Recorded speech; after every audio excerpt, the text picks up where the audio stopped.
salah ning disikan. Oh. Harus di syuting lho, Dik. Heh? Di syuting. Ayo di syuting ya ben.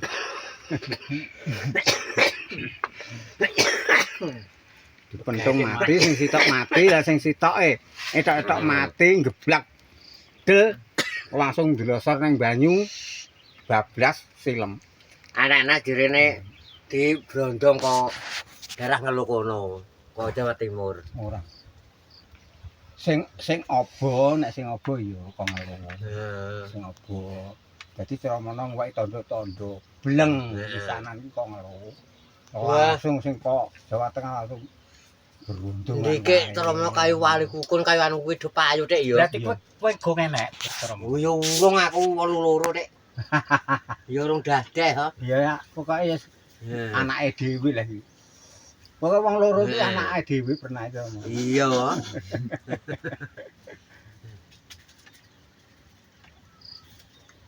Oh. Lah aku wis umurku wis 70-an punjul kok. Ya. Sing kuat kowak ya. Lah ya diitung kono kok. Bang ngono ke. Lah yo wis tuwek kebang. Mare cara wong ndek mben mangane lah yo di-hati-hati cara mono. Iya. Lah aku numpak sepeda motor ngono kuwi lho ning daerah Jawa Tengah kono. Dulu-duluranku Jawa Tengah do gumun kok. Dik ijek wani ngono kok. Lho, lah numpak sepeda motor gak wani kena apa? Cara mono ngombe es nek wong wis anu yo ora. Nek ndek mben. Gak. Lah yo. Wah, lah anak mangan lho terima jangan kuwi lho. Anak gedang lho. Dipek dangkele dirisi di klomenir. Yo enak. Yo enak yo jenenge wong lesu kok. Ora enak panganan kok. Wangon ngalas kuwi kaya yo-yoan Yo-yoan omake kok. Disik-disikan, ramban wangon lho disik-disikan. Pokoke nek teko omahe wangon oh ya mbah dikulum ndang macam dipetiki ngono. Lah direne ndek mben salah niki akeh anu luwangan.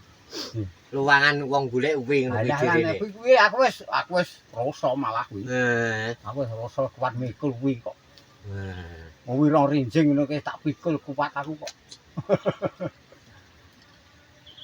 Pokoke wong dhek biyen akeh wong lesu. Cara menawa hitunge rondok cara kasarane mulya cara menawa cah saiki ya cara ngono. Iya saiki. Cara gampangane mbuh ambek sambel-sambel kok wis iya. Enek ngono kasarane. Putuku dhewe iki lho. Roti karepe emoh.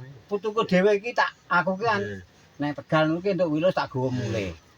Nah nang omah diolah, didang. Melok mangan ilak teh dikukuri kok.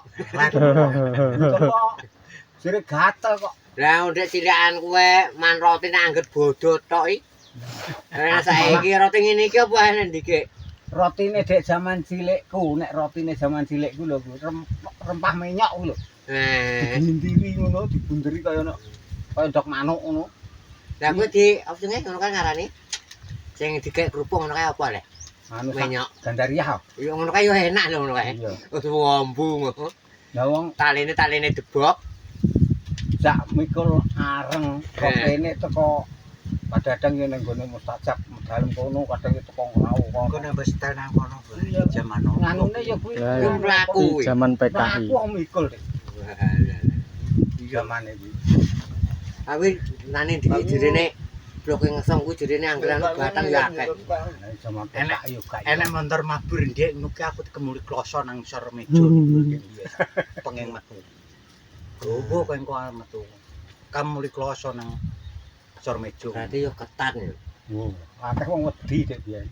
Lah aku jaman ndek ben kan cilikanku nyanyi genjer-genjer kuwi suwenene aku kok. Biyen nyanyian tembangane wong PKI. Heeh direne.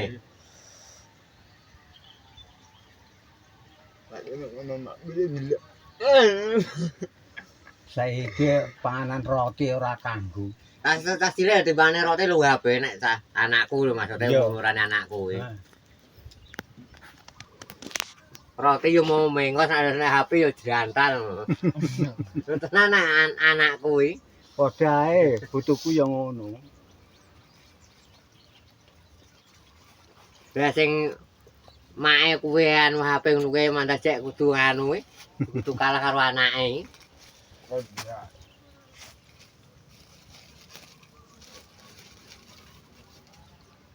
Wah, arep ngene iki lho.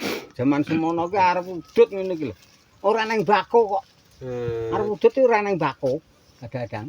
Kok kadang-kadang yo wit wi ngono kuwi. Wit wi iki dadi sumet kok dadi empake teng jedil ngono. Gitu. Wit wi iki wit wi sing garing. kudu rokok. Saking kudu rokoke. Ya. Bualan dhek ben terus gawan kowe batang-batang waki mesti. Nek perkara akeh batang tuh gawan nek jaman PKI. Wong ki ana sing disunduki kene ne. Kok sisih ngene iki dibutulno kene codosno sitoke kono. Wah, Direntengi berarti. Ngono. Iya di Kaya codos jaman iki. ben kok walang kuwi ya. Iya, direntengi. Ngeri. Oh terus sing sikil kene pupu ngene iki ya ngono Ya pupu disunduki? ngene iki. Iya ya dicodos butul kene dadi sikil kadang gejojer ngono kuwi kok terus ana sing kene dicodos neh. Sing kok tengah-tengahan. Kok tengah-tengahan kene iki dicodos pulungan iki. Oh terus dimisahno ndi ngono coke ngono. Kuwi kok dhuwur kono ditulisi PKI benderane. Oh gak ngono kadang ya ana tulisan ya BTI. Lah nek BTI kuwi artine apa ndek ben? BTI kuwi artine Badan Pengusaha Tani. Ya tapi nek ngono kuwi lho jane kuwi ya gak pipi ngono ya katut kok. Ya katut pokoke. Terus zamane Pak nganu kae terus sing wong BTI kuwi terus diatur digawe wong ET nek ngarani. Absen. Lho angger mboten ndak dinopo ngono ya absen sesasi pisan. Absen ora. Tebus ya. Iya. Upamane mati, Heeh. wong mati ya laporan. Iya. Hale. Ora kono jebel rene. Iya. Tak mulai. Ini tuh kalau kena Jawa apa glimbung gitu loh. Turu ya nang kene. Iya langsung. Dan apa tuh malamnya habis mana aja dari tahun 1000. Anjir lah. Alah. Panen. Ya Kowe temu kan Rek? lah hari sorean mampir kono. Saya aku golekno penggian lho aku mumpung nganggur aku. Wes piye lan? Terus manu dhe melok kono melok kowak. Ngono. Lah nang ndi? Ya nang Tegal kono ngono. Kok ora bayar nang iki. Kono ora butuh dhuwit ora ana sing tak bayar iku. Diutang. Ya ora nang sing butuh dhuwit. Ha ya apa dhuwit digano-gano. Iki kan aku ki pengangguran iki aku ngono. Melok kowak kan lho, Dik. Ya kulo dhuwit waki, Mbah. Waki. Mbah akeh mbah. Wah, lagi tak gebuk. Namanya Piye lan jarengi ndek bengi tok. Wah, ora piye-piye ora. Kok main arek dhuwit ngono. atur